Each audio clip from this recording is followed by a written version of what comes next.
喲，開會啦！今集係放工做啲乜之講講系列，咁啊繼續有歌利亞啦、樹蛙同埋杯原子喺度嘅。Hello，你大家好啊！喂，今集好似有啲伏味喎，係咪啊？杯原子係啊，今日我會想同大家講嘅咧，就係喺內地嘅網民眼中啊，香港一啲好伏嘅景點啊，咁樣啦，係啦，係作為香港人嘅我哋又即係睇下點睇呢啲。啱㗎，我哋要宣揚香港嘅伏啊！希望可以話俾人知，香港係一個好伏嘅地方。我唔準你咁大家講，睇路我而家就報，我而家就報個，係咯，我拉點解你你。咁諗？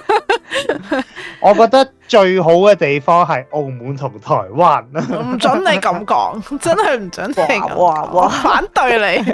但係嗱，每個地方都有佢哋伏嘅景點嘅，我相信。咁究竟香港有咩？即係香港有咩景點我都唔係好知啊！即係嚟嚟去去都係嗰啲嘅啫嘛，喺我眼中。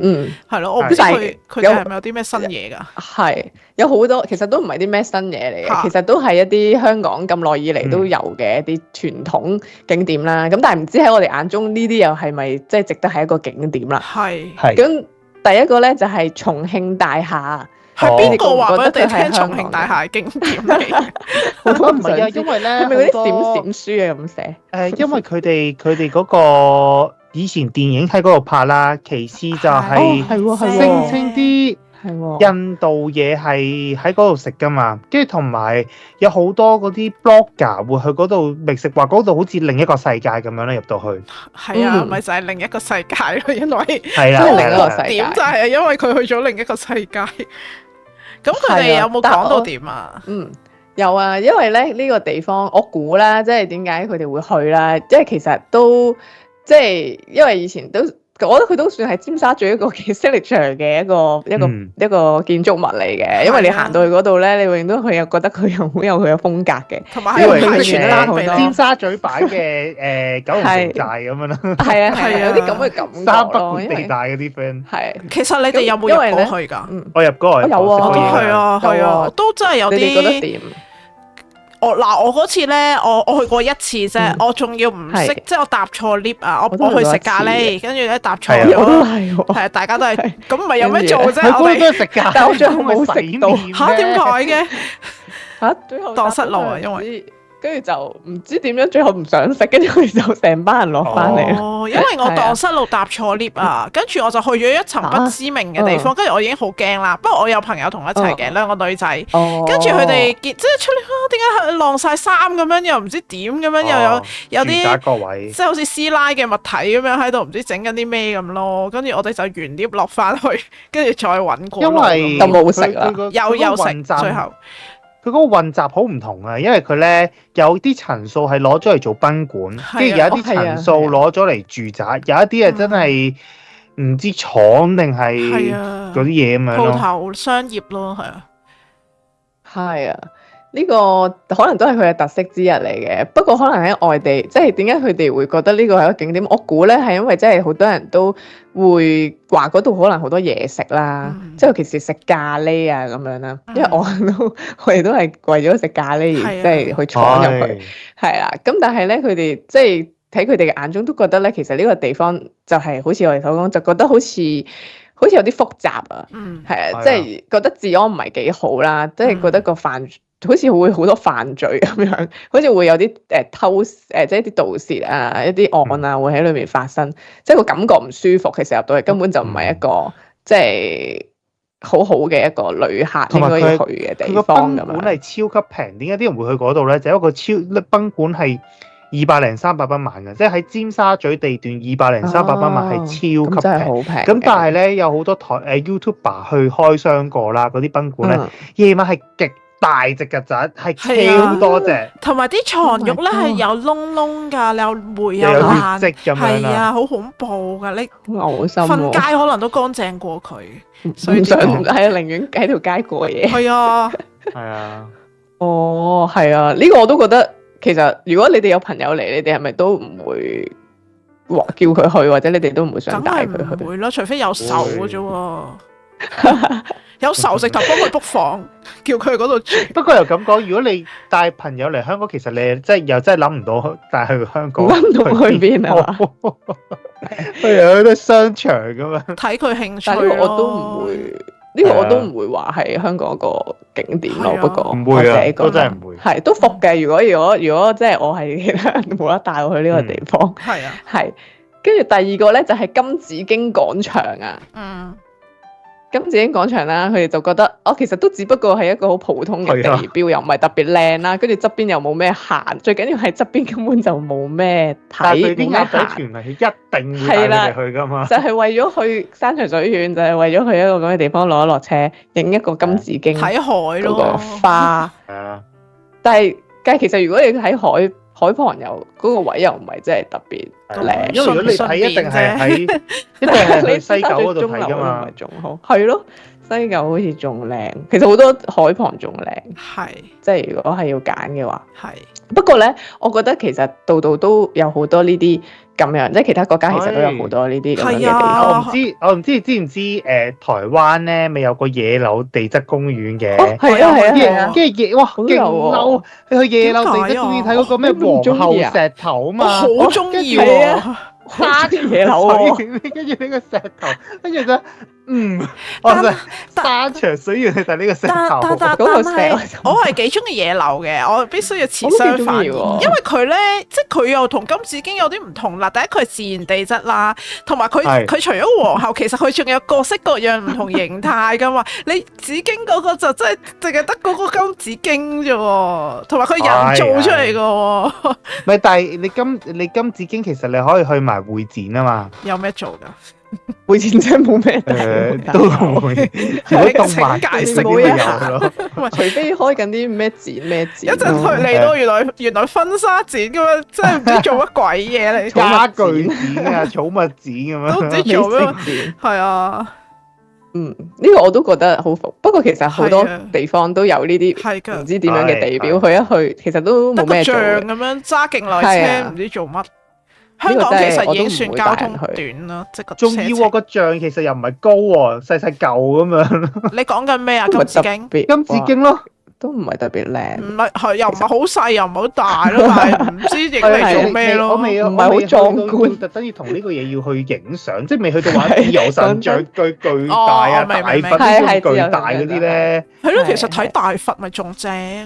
係喎，睇大佛好似仲值得去喎。係啊，呢個或者乜慈山寺咁樣仲好啦，呢啲。係啊，係呢個好 hea 啊！呢個景點。冇錯。跟住第三個咧就係廟街。我唔認同喎呢個。幾有特色啊！我都唔認同啊！我都覺得廟街係有特色嘅。係啊。但係佢哋就覺得咧，我懷疑咧佢係冇去埋廟街另一邊公廁嗰邊。公廁嗰邊咧有好多啲咧。算命啦，跟住又有嗰啲人咧喺度，有夜晚有班阿姐咧喺度唱歌咁樣㗎。定係因為內地太多呢類型嘅嘢啊？會唔會有？佢哋話覺得內地應該冇算係夜市，即係覺得嗰啲擺檔又唔多咁樣。但係我覺得其實佢嘅特色就係嗰度有好多呢啲塔羅啊，又唔知。但係呢啲就係好香港呢啲咁樣。我都覺得幾特別嘅呢種呢個 vibe。可能佢唔係文化遊，即係佢想打卡，其實都有得打卡，我都 OK 啊。嗰個廟街有個牌匾㗎嘛，好似係啊，有個牌匾係啊，打卡都 OK 啊。佢哋就覺得即係好過金紫荊喎，我都覺得呢個都算係一個景點嘅，我覺得都幾有香港嗰種感覺嘅。但係咧，佢哋即係就覺得啦，即係啲人啲小販唔係小販，即係檔攤嗰啲嘅老闆啊嗰啲咧嘅態度又唔係幾好啦，跟住啲街咧又窄啦又暗啦，跟住啲人又好似好粗鄙咁樣，又覺得好似會好多罪案發生。唔係啊，但係你去廟街嘅話，其實你係要食咩咯？嗰啲煲仔飯，係啊，好正啊！嗰啲小菜咯，其實係食小菜啫嘛。廟街係以前當年嘅廟街係真係好熱鬧㗎，係而家無啦啦變咗個夜市之後搞唔掂啲夜市又貴啦啲嘢，變咗好似台灣扮台灣嗰啲咁樣。但係佢又唔及上台灣嗰種重點感覺啊！佢有種特登營造出嚟嘅感覺。好多人話佢食係貴得嚟又少嘛個份量，好又唔好食啊嘛，呢個感覺係啊。係啊，所以都唔係一個嘢，即係去嗰啲掃街嘅好地方。不過我覺得呢個都值得去嘅。如果香港嚟講，太多年歷史，同埋當年咧品流複雜嘅地方嗰個位置，有好多有流鶯啊嘛。係啊，唔係啊，同埋咧啲黑社會嗰啲電影喺嗰度拍㗎嘛。係咯，其實如果佢哋即係佢哋會中意電影嘅場景，廟街其實都好多㗎喎。嗰度真係同埋好多霓虹燈你可以影到㗎。都唔及即係你講治安就肯定唔及重慶咁差啦。係啊，呢度好過重慶大廈。係啊，起碼我哋咁去先啦。係啊，真心係。跟住第4咧就係深水埗啊。成個區係景點啊！佢意思係啊，定係咩鴨寮街嗰啲？都係嗰帶，我諗都係最主要嗰個係啦，鴨寮街嗰度。因為咧，黃金商場嗰啲。如果你哋有了解，即係如果你哋真係有去行深水埗嘅話，深水埗有條街係玩具街嚟嘅，即係嗰條街咧係有好多卡牌啊、模型啊，又或者係嗰度即係又或者係文具嘢賣嘅一條玩具街。跟住如果你係要買啲沙煲冷餐，又或者係一啲嘢，有一街市附近嗰度成個地攤全部都係啲沙煲冷餐二手嘢。咁如果你買二手嘢，又可以去個地方。跟住如果咧，你係要去街市體驗香港嘅街市，有一條直頭咩北河街定唔知咩，成條街都係街市，超多嘢啦。跟住如果你要嘢食嗰又好集中，有2條街又好集中嘢食喎。仲有大南街咯，cafe。係啦，如果你買電子嘢，又可以去黃金商場喎。所以我覺得其實係應有盡有咯。但係如果你要玩過山車，又可以去西九啊。仲有開嘅咩？請問？好似有開㗎。大人可以坐嘅，我好驚啊！但係佢係唔俾細路仔坐啫嘛，就因為嗰個商場真係好特別，有人做過咁飛人啊嘛。反而細路仔唔俾坐嘅，唔俾。我就係知西九嗰個都係即係佢作為一個商場咧，我覺得個廁所幾值得去嘅，每次去都有屎啊！黐線，一定要去睇。超渣佢個廁所。西九上面嗰個 food court 做得好出色㗎嘛，啲人話。係啊，好多 YouTube 平得嚟同埋好食啊嘛，話。好啦，原諒佢係。我成日覺得呢個商場深水埗係值得，唔可以變。同埋我唔知道你哋知唔知就係 Hong Kong Design Centre 其實喺深水埗附近㗎嘛。我唔知。咁而 Hong Kong Design Centre 咧係一個機構，佢成棟嘢咧，佢有2至3層咧係展覽咗好多一啲。有時咧就可能就好似早幾個月咧，就係佢哋嘅展覽就係香港霓虹燈展覽。咁佢哋咧就會擺咗一啲當年好多有一個 collector 咧，佢就外國人嚟㗎。咁佢咧就收集咗好多香港以前嘅一啲霓虹燈。跟住 Hong Kong Design Centre 咧就同佢哋呢個人合作，就擺翻好多年前嗰啲咩職工民啊，定嗰啲咩即係嗰衛衣叫咩名話？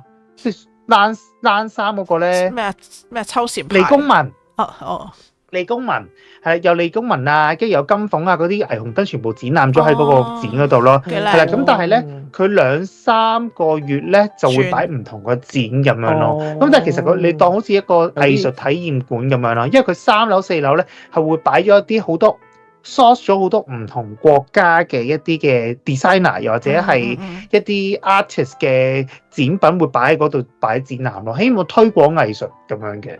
同埋你深水埗其實又可以行嗰個乜鬼嘉頓山仔啊嘛，夜晚。係啊，係嘉頓山仔對面仲有一座，唉唔記得咗，嗰個係青年美荷樓。係美荷樓，係啊，嗰度都有嘢睇㗎，係啊，有展覽睇，係啊。同埋如果你靈探又可以去嗰個靈探，每一嘉頓山嗰度咧，附近有一個 area 係極多神像噶嘛，嗰度係超陰噶嘛，嗰度啲。所以應有盡有喎，嗱咩貨品都有啦，有靈探仲可以有市添。同埋更加可以體驗到香港嘅貧富懸殊區嗰位係，好中意深水埗啊！你哋係啊，唔係其實我了解超深啊！我真係我 personally 我真係好怕去深水埗，去廁所真係好唔方便。哦，係啊，我都係有呢個同感啦，去廁所係乾淨，係揾唔到廁所，真係太多人啦嗰位。但係你就睇到好地道嘅香港，又多嘢食咯。係嘅，係嘅。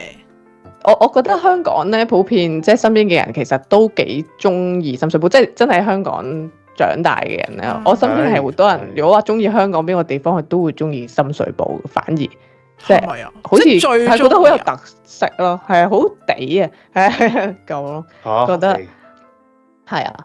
不過可能喺即係咯，可能喺其他即係其他遊客嘅眼中，好多餐廳嘅發源地都嗰度噶嘛，有咩係咩？因為佢有維記啊，咩維記係啊，跟住咩漢食嗰個咩豬潤麵嗰個漢法啊，定唔知乜嘢啊？跟住之後又淡仔啊，跟住又大家食 J 啊，大家全部都嗰個發源嘅。因為佢中心點嘅，其實都算又相對地平，租過旺角嗰啲。不過佢哋就即係可能對於佢哋嚟講咧，就覺得嗰度比較雜亂，比較佢有啲紅燈區嘅感覺，跟住又覺得似會俾人呃咁樣。係嘅，我又明喎。你以遊客嘅角度嚟睇，即係冇我哋咁多情懷嘢，冇我哋咁多情感上嘅牽連，又真係好似覺得，好似好亂啊！又唔知，即係佢哋又唔識揾邊條街有啲乜咁樣亂糟糟，咁多二手嘢污糟邋遢咁樣咯。係啊，同埋又即係又冇咩商場，可能佢哋又覺得要涼冷氣啦，又係啦，又揾唔到廁所啦，揾唔到廁所真係好，我都覺得好係啊，大件事。係嘅，我都係好。跟住第五個咧就係金魚街啦。唔同意，因為就覺得其實金魚街咧根本就冇咩金魚店，跟住亦都唔俾影相，除非個檔主肯俾，即係肯俾佢影相啦。唔俾影相呢個另講啦，因為你個個湧入去就係影完相嘅咩，阻住晒大佬啊！金魚店好細嘅咋，你哋個個入去影相，人哋唔使做生意咩？係個個仲要懶係嘢，懶係有 feel 咁樣咧，擁埋個魚缸嗰度咧 close shot 咁樣，大佬唔使睇。同埋可能影好耐㗎，我見佢哋影相又要擺幾廿個 pose 咁樣。同埋你留意翻去金魚街嘅人咧，都係好 functional 嘅人嚟，即係咩意思咧？好點對點，我要去買嗰條魚，買完之後就走，我要買嗰個器材，買完走，係買個泵，買糧，買啲網，買啲棉，跟住買完走，唔會喺度阻住晒。但係大佬你喺度觀，你即係當喺度觀魚，又喺度咩嘅話，你水族館啊？咪得咯，係喎，可能當水族館。大佬你唔係水族館，人哋買魚嘅，就嗰啲金魚街係買魚㗎。佢哋係咪幻想㗎？係幻想成條街都係好，即係全條街都係賣金魚鋪頭。跟住去到佢哋就覺得係原來買好多其他。想當年真係好誇張嘅，想當年啲魚檔係基本上6-7成都係魚檔嚟嘅，因為我以前屋企人係有養魚，所以我哋會去金魚街買魚嘅。咁嗰時，即係你話 for 啲唔係住開香港咧，可能佢哋真係冇見過話，喂成排牆掛晒咁樣透明膠袋，每個膠袋又有條魚，佢哋會覺得好得意㗎。係喎，又係喎，係啊，你咁講。佢會用膠袋掛住咯，佢哋真係冇呢啲咁嘅嘢喎。台灣嗰啲魚檔都 pack 好晒嘅，即係佢唔會咁樣一個泵晒氣咁樣。係啊，哦，所以你哋都覺得係一個值得去嘅地方嚟嘅。我都係有特色。本人係咯，因為本人有養金魚，所以我係會就話值得去。但係我哋去係買嘢嘛，我哋唔係去，即係唔係冇乜特別。咁都係。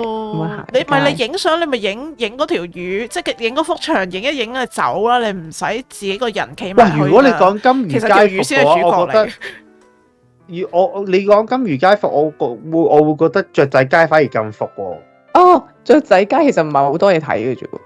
係啊，得一個 corner 位，但係唔知點解叫街咯。因為以前年代係成條街都係一籠一籠雀噶嘛。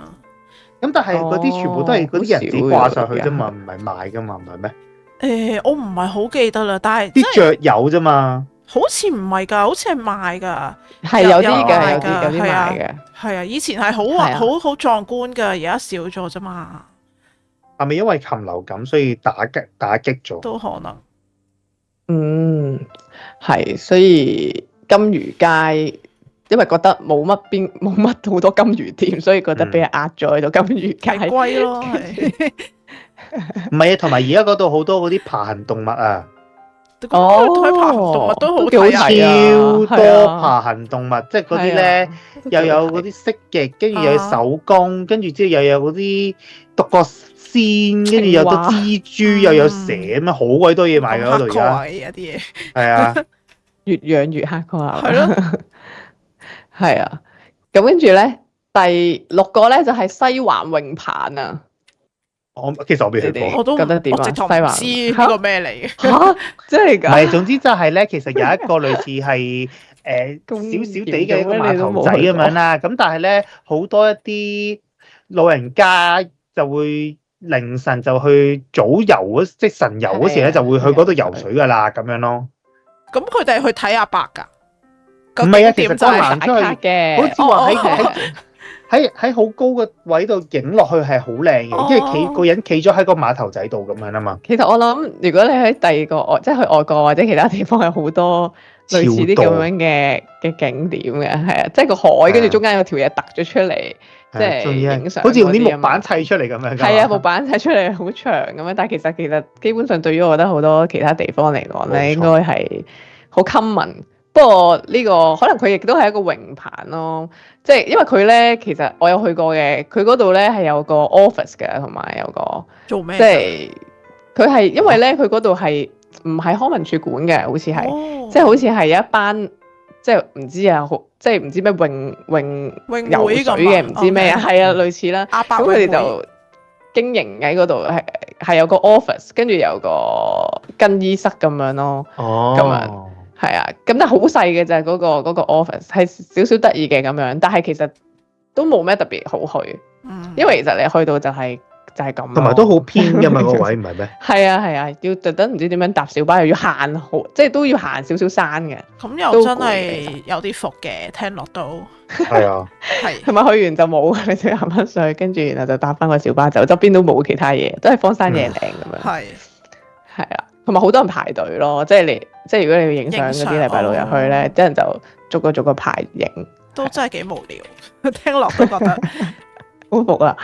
好，跟住第7個咧就係淺水灣啊，係因為覺得啦好遠啦，離市區好遠啦，即係個小灣仔咁樣，即係就覺得冇乜特別啊，即係覺得如果嚟睇即係睇海嘅話，好似覺得冇咩特別，需要行去到一個咁遠嘅地方。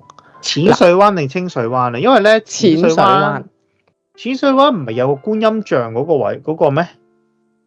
唔知喎，觀音像係啊，真係因為咧有一個咧係聲稱觀音，香港有個觀音廟咁樣啦，類似係喺清水灣定唔知淺水灣定係好似淺水灣啊？查咗啦，係啊，天后及觀音像咯，係啊，係啊，因為嗰度咧係點解我會咁講？因為嗰度係泰國人嚟香港一定要嚟嘅地方嚟嘅，因為佢話嗰個好靚，嗰個求神係好靚，係啦，係泰國人咁樣啦，即係等同我哋去拜四面佛一樣啦。佢哋覺得嚟香港拜呢個觀音廟咧係超級靚嘅，因為入邊有一個唔知財神定唔知濟公之類咁嘅嘢，係佢話係好靚嘅咁樣咯。竟然我都唔知有啲咁嘅嘢添，好出名噶，即係喺泰國人咧。去到又咩灑禿灑禿，跟住之後就喺度唔知講即係講一大段嘢保佑咁樣，係啦。哦，即係泰國人好喜歡去嘅景點。泰國人好，台灣人都好吹捧呢個地方㗎。我真係唔知喎，我都唔知喎呢個。所以佢哋覺得淺水灣伏係因為佢哋唔知道周邊仲有啲嘢咁樣。係啊，所以我都唔知，原來有個呢個廟係超級出名。都幾特別喎！如果可以，即係去到嗰度又可以睇埋呢啲有廟嘅嘢。不過我平時淺水灣，好似淺水灣咧，其實都算係香港啦，即係比較受歡迎嘅海灘嚟嘅。即係如果夏天，通常淺水灣可能因為佢啲水質比較好啦，咁樣係啦。咁就不過我就覺得對於呢個有冇乜 comment 咯，即係如果譬如我有朋友嚟咧，我都未必會帶佢去淺水灣咯。除非佢係住喺啲睇唔到海，即係佢好少機會。係咪赤柱會好啲咧？即係赤柱起碼有啲嘢行下都係。因為你深圳又或者係大陸，其實唔係個個地方有咁容易有海灘啊嘛。哦，係啊，都係，不過可能對於佢嚟講都唔係好有特別。淺水灣呢個地方係啊，唔係你講得好啊，赤柱多啲嘢做啊嘛，赤柱好啲係嘛？有商場、夜下街，古蹟係咯，嗯。第第8個就係都多利街啊，可唔可以 show 一 show 張相出嚟？因為呢個咧都唔知大家知唔知呢個都多利定都爹利啊？應該都爹嚟啊，係意思係啊，我都讀錯呢個名有啲好熟後面啊嚇，條樓梯我都唔咪就係成日都 TVB 拍劇嗰度咯。係啊，你哋認得呢？嗱，一係咧就談情説愛，一係咧就下下碌咗俾人第二個人推咗落去。無數嘅藝人喺呢個樓梯碌過落嚟。係佢寫咗，即係我見咧就話係一個香港好多人好中意嗰度拍戲啊、影相打卡嘅。係咯，電影都好中意呢度拍嘅。係啊，好多。我覺得佢特別係嗰幾盞燈咯。佢嘅話係嗰幾盞係煤氣街燈嚟嘅，香港僅存嘅4盞煤氣街燈。覺得可能冇乜特別咯，淨係得條梯，又唔係行去邊咁樣，即係可能又特別咁要求咁高嘅啲人。我覺得嗰盞燈幾得意，幾靚。係啊，我覺得幾同埋可能即係都係嗰句啦，即係以前啲電影全部都去嗰度拍啊嘛。但係當然啦，如果你話再靚啲、再有特色啲，一定係石板街嗰度嘅。石板街係石板街。可能係特色啲嘅，如果就話望落去。Sorry， 呢個都爹利街係位於中西區，係啊。咁其實中西區成個區我都覺得好靚噶喎，好多嘢睇噶喎，好多窿窿罅罅位好靚咯。係咯，啲建築又靚。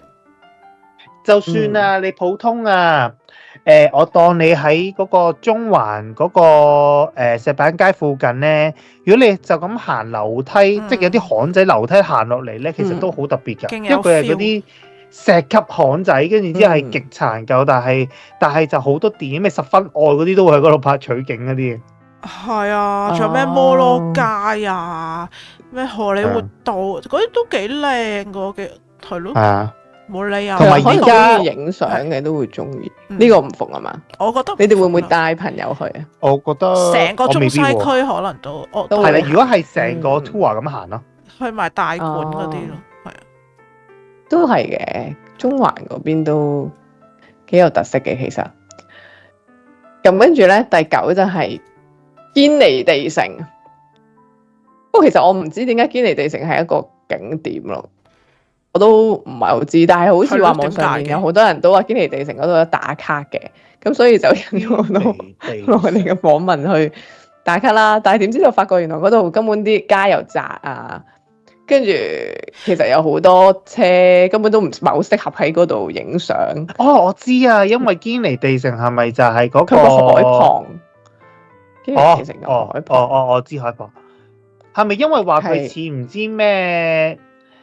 男兒當入樽嗰啲香港版咁樣啦，我嗰個唔知咩前咩雙南唔知咩，係啊，雙南嗰度咯，係咪啊？係咪星星咁樣，所以好有 feel 咁樣？佢係有嗰啲牌啊，即係咩？香港有個路牌，路牌係啦，因為而家啲內地人好中意嚟香港影路牌噶嘛，唔知點解。係啊，堅尼地城新海旁。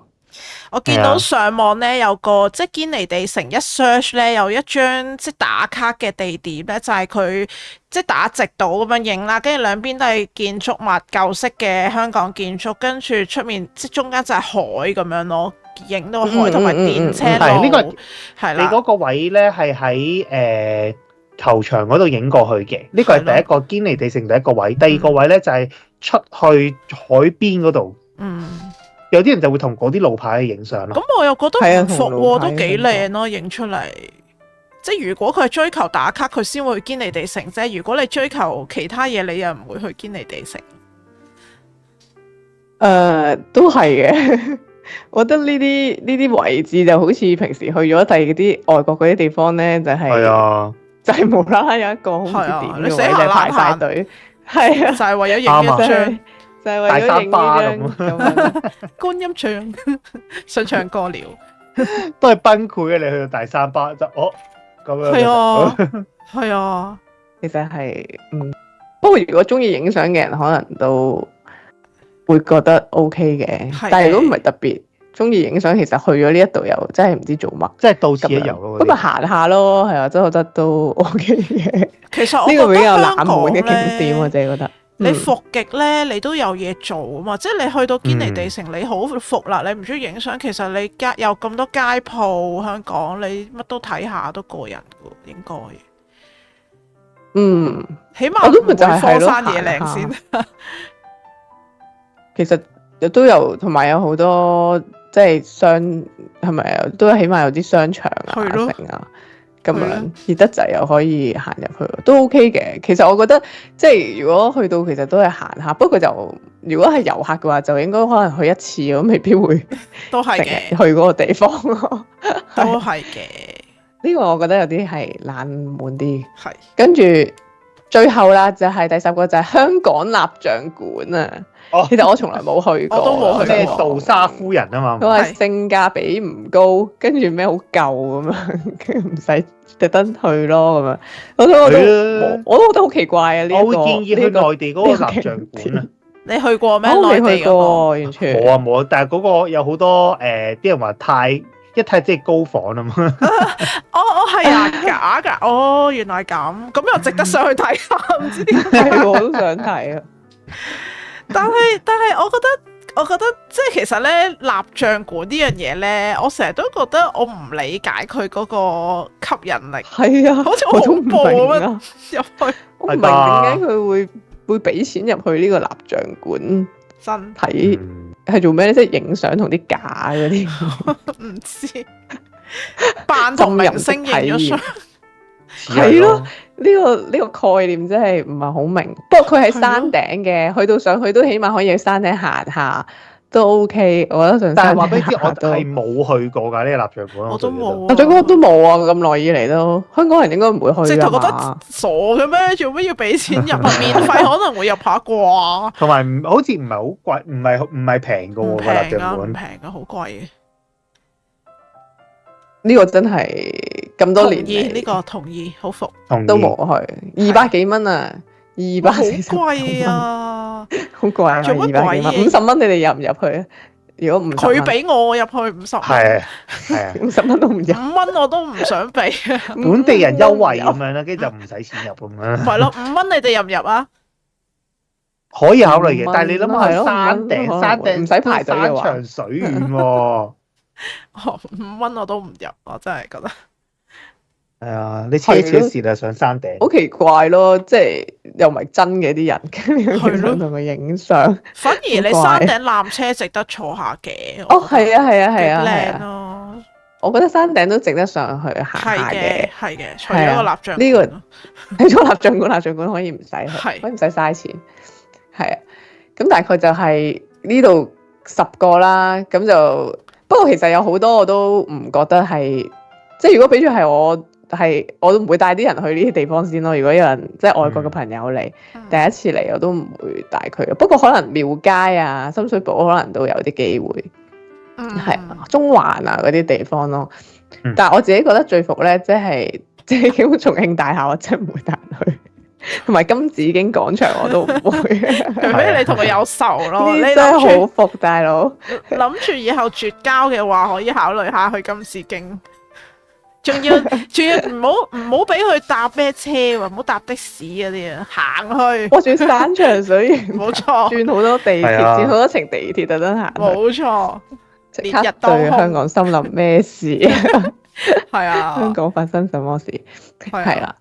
咁我係啦，今日咧就差唔多啦，即係分享嘅嗰啲景點。不過其實我覺得，即係其實有啲地方我都覺得都有啲香港嘅特色嘅，而且香港又真係唔係淨係得頭先講嘅呢10個景點嘅，其實好多我覺得都值得去啊，都唔係好服。大澳啊嗰啲我幾中意噶。係啊，離島長洲嗰啲。去睇人魚咯。係啊，睇人魚。係啊，去尋找人魚。分分鐘跳上嚟隻艇啊！嗰隻嘢係啦，大家唔知我哋講咩嘅話，可以聽翻另一集呢個魚人啊，人魚我係魚人嘅故事啦。係啦，冇錯。好，咁我哋講埋畫面 QR code 啦，藍色、紫色、綠色，follow 翻我哋 Facebook、IG 同埋 Fans 啊 ，Fans 有咩目標咧？樹蛙 Press 我哋19萬，而家4萬人啦，咁 Yeah 我哋就大家努力一齊衝破19萬。冇錯，咁啊橙色 QR Code 投稿，黑色 QR Code 買書，咁我哋下集再見，拜拜。拜拜。拜拜。